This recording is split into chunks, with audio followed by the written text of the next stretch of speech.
I was already regretting my purchase the last time I looked at the latest QD-OLED panel, but Gigabyte said, hold my beer, and they released the world's first 4K 240Hz OLED gaming monitor with DP 2.1 in the FO32U2P. That's right, no longer when you get a 4K 240Hz monitor are you going to be limited to using display stream compression if you want to actually utilize all of that resolution and all of those frames. Because let me tell you, when you're going 4K 240, it's eating up something like almost 70 gigabit per second of bandwidth. We've got our big old stand here for a 32-inch monitor. This is pretty typical.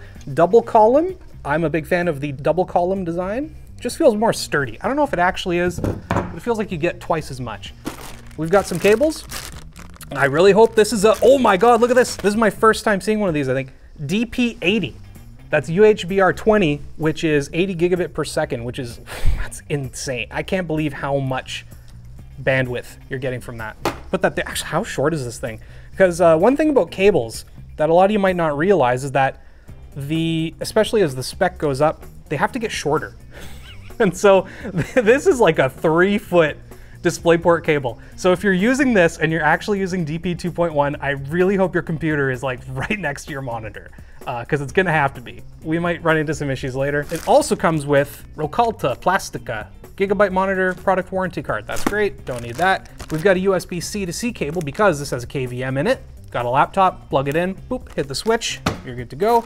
We've got ultra high speed HDMI. So this is an HDMI 2.1 cable, which is only gonna reach about 40 gigabit per second. Not enough. This is no longer enough now that we've reached 4K 240 Hertz. Then we've got a USB A to B. Our power cable, which is not a North American plug. What else we got? The right plug, a C13. Another one. What is this? A different cable. Maybe they'll send you all three just in case. We've also got our big old power brick. Oh, this is pretty big. It's pretty heavy. We've got the other part of our stand, you know, the part that actually connects to the monitor. We're ready. This is a shotgun rack. It's the very typical, you know, stick the columns in, put them together, and screw it down. Nice and easy. The bigger the monitor, the heavier the stand and the heavier the monitor is going to be. You know, this is kind of nice. It says Aorus Design Lab on the back there. It's really hard to see, and this is going to be facing the wall, so you're never going to see it. But I think it looks pretty, and I really like it. Another thing that I really like is the slit in the back of here, so it actually makes getting into this really easy. You're just going to click, clack, pull it out. Also, it's flat. So anyone wanting a flat 16:9 display, here's another one. It's finally happening. The other advantage to that is that the box isn't enormous. I mean, it's a 32-inch monitor, so it is still pretty big. Keep your box, because this thing comes with a 3-year warranty, which is absolutely fantastic. Covers OLED burn-in, which is a big point for a lot of people. It's basically why I am okay with buying OLEDs now for PC gaming and just desktop usage in general. 3 years. If you're not burning in after 3 years, you're probably taking care of your monitor pretty well. Who knows, maybe burn-in's right around the corner. I don't know. I still haven't experienced it. Labs clearly took a look at it because we've got this bubbly on the screen as they reapplied it. That's fine. The nice thing is that a lot of people have been complaining about the other models is that it comes with just the foam and it doesn't actually have a screen protector on the front. And so I haven't seen any micro scratches myself, but people are seeing them apparently. So this is just a nice little added bonus layer of protection. The only problem now is I gotta take this off. Okay, I got it. Of course, it's QD-OLED. We have studio lights shining directly at this thing, and so it is slightly magenta instead of black. As someone who owns a couple of these things now, when you're in your home and it's just like overhead regular house lighting, you really don't see it that much. And then as soon as it's on, you don't even notice it at all. So I get it, people complain about it, they don't like it. I think you're nitpicking over something really minor. That doesn't really matter, sorry. Otherwise, the stand is great. It swivels at the base, which I'm a big fan of. A little more would be nice, but this is pretty typical and that's fine. Otherwise, pretty good amount of height adjustment. I would still like to see it go basically all the way down to the base, but that's fine. Got a bunch of tilt. It's actually a pretty good amount. I don't know who will ever use this like this. I pretty much just keep my monitors flat, but to each their own. If you have a use case, cool. Another great feature, I don't have to take this off the stand to show you the I/O because it can do portrait. I don't think any of you should ever use it like this until maybe 10 years from now, because you've got something crazy at that point. Because like really, are you really gonna spend this much money and put a 4K 240 hertz monitor in portrait? I'm not, but to each their own.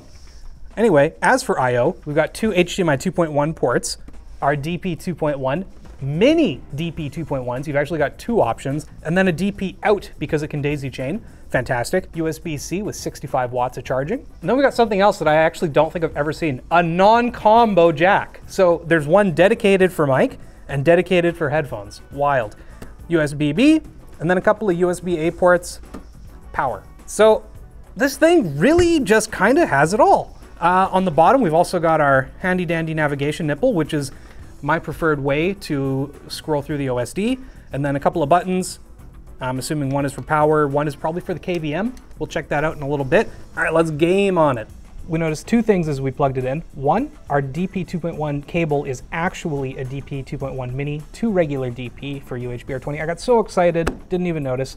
And then the other thing, we forgot that our 4090 does not have DP 2.1. So we're gonna throw a Radeon graphics card in there later, but for now we're just gonna try it out and see how it goes. But yeah, that's how future-proof this thing is. A 4090 doesn't even have 2.1, although that's more of NVIDIA's problem, so whatever. This is not 240 hertz, this looks bad. So we're gonna go advanced, and we're gonna go 240 hertz, 4K. It's 8-bit for SDR, so we're gonna go out here and go use HDR. Now we got 10-bit, and that's sweet, sweet HDR. And I gotta say, you know, it looks good. It's the same panel I've been looking at before. The real advantage to this guy is just that I/O. Like DP 2.1 is simply not available elsewhere. So if you want it, this is your only option. Let's watch some stuff on YouTube to make sure the HDR looks good. I'm sure it does. This is one of those videos that we end up making almost entirely by... It's got speakers. They're just a couple of 5 watts, nothing major, but very much appreciated, because for those few times where you don't have speakers, you don't have headphones, it doesn't matter if it's not good. It is audio, and that is better than nothing, I'll tell you that much. 4K HDR. Oh, doesn't Andy look great here? The black of that sweater that he's got on, it's so crispy, but you can see all the details in the fur and everything, or whatever it is. One nice thing about Gigabyte is I actually really like their OSD, especially with the navigation system that they've got. It's got FreeSync Premium Pro. Pretty great. We have got HDR on. Oh, well, we've got HDR Game, HDR Movie, HDR HLG, HDR Vivid. I would probably stick to HDR. Oh, one thing too that I actually like, it tells you it's in the mini DP slot specifically. We'll get to testing later, but we checked out the regular HDR by default, and no spoilers, but it's pretty accurate. As for display, we've got, you know, input, tells you Type-C, mini DP, DP, all that stuff. KVM, switch, wizard, daisy chaining is on. We're not daisy chaining anything. RGB range, that's great.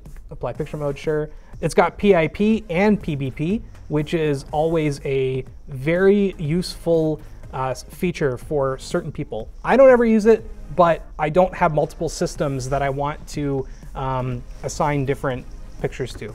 One more pretty cool feature is this little button down here, the tactical switch that turns it into a 24.5-inch display.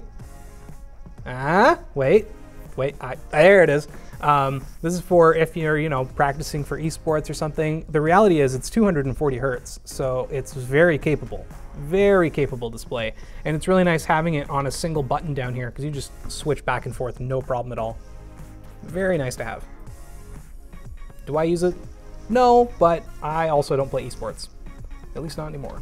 Another major feature that you've got is OLED Care, right in the OSD here. It's activating.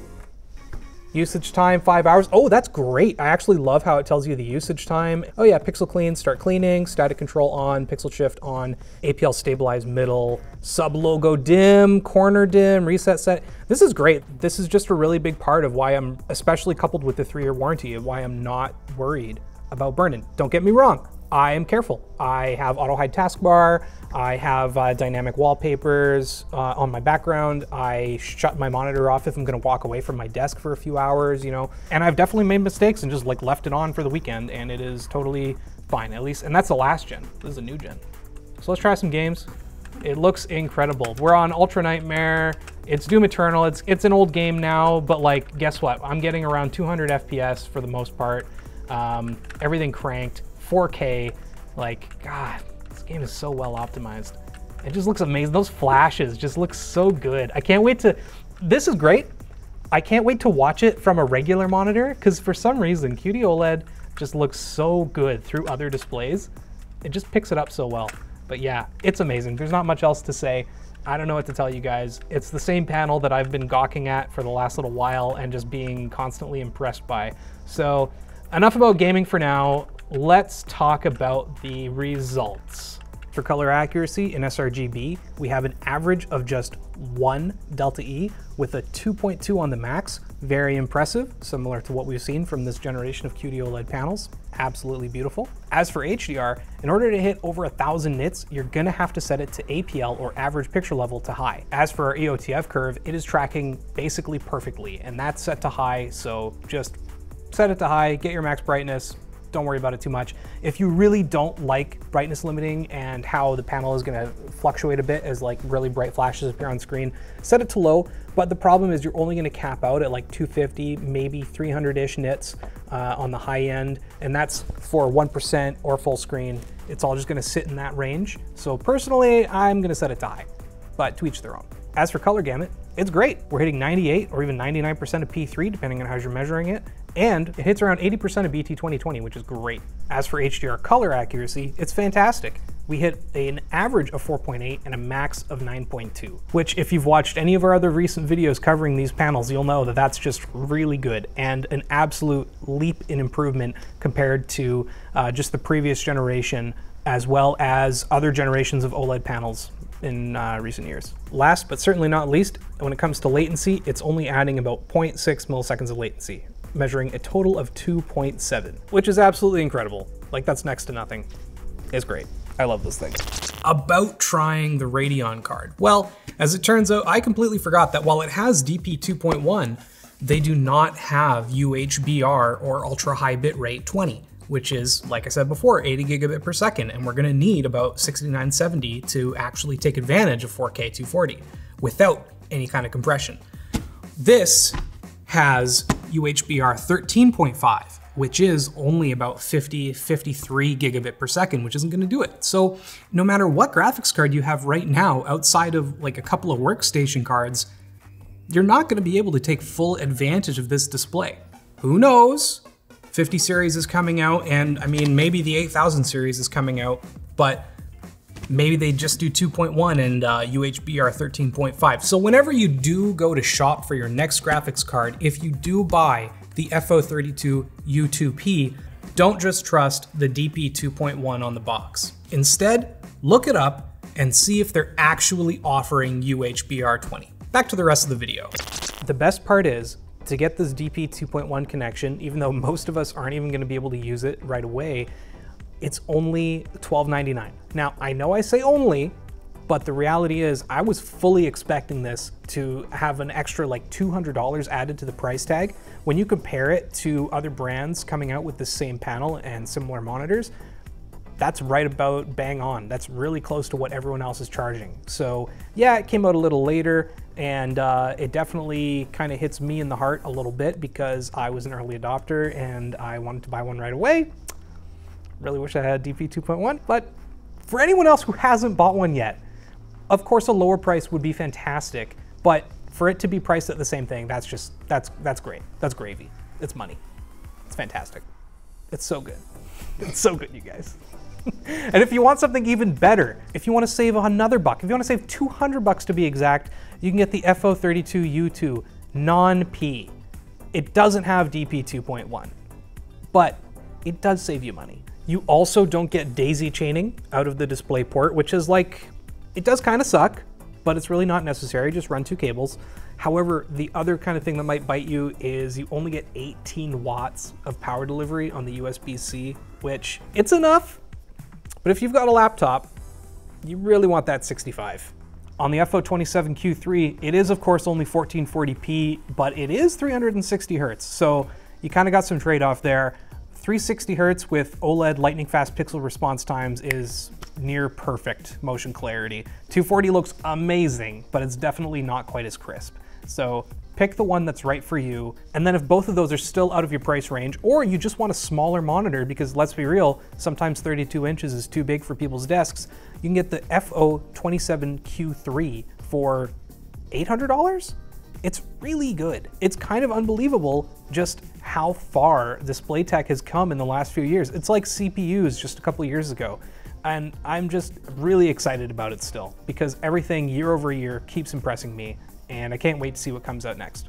Thanks for watching Short Circuit. Thanks to Gigabyte for sending this over and sponsoring this video. If you want to pick up any of the 3 that we talked about or showed today, there's going to be a link in the description below. And if you want to check out another video, there's bound to be one down there too. See you later.